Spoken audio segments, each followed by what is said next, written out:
A dreich sort of day to visit the Agnes Burns Memorial here in Dundalk.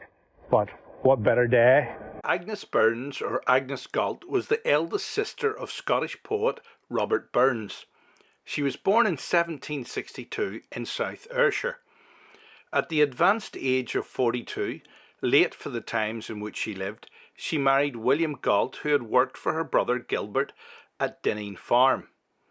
Agnes moved in 1817 with her husband William Galt to the Fortescue Estates at Stevensonstown in Dundalk, County Louth, Ireland, where he was employed to build 2 reservoirs to supply water to the estate gardens, orchards and grinding mill, built in 1785 by Matthew Fortescue for his new bride Marion McClintock.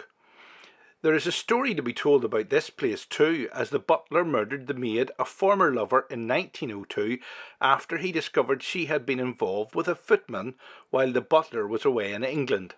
Impressed with William Galt's work, Matthew Fortescue offered him the post of confidential manager on the estate for the generous salary of 40 guineas per year. The job also came with a cottage that was built for the Galts and a plot of land for growing crops and keeping a cow or two. The ponds were also stocked with a number of coarse fish.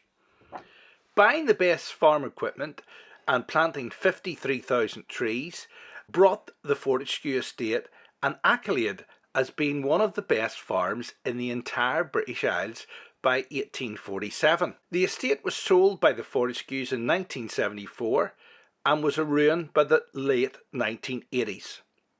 The Galts never had any children, and Agnes worked in the estate for many years as a dairymaid. She died in the cottage in 1834, aged 72, and William lived on the estate at Lakeview Cottage for another 13 years until he died in 1847.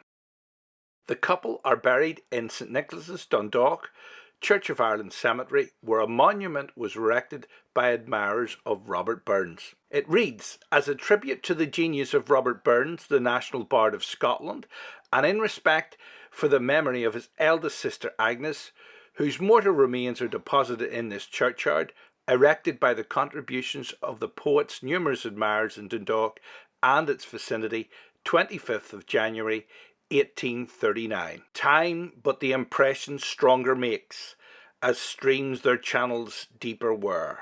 Mary in Heaven, 1789.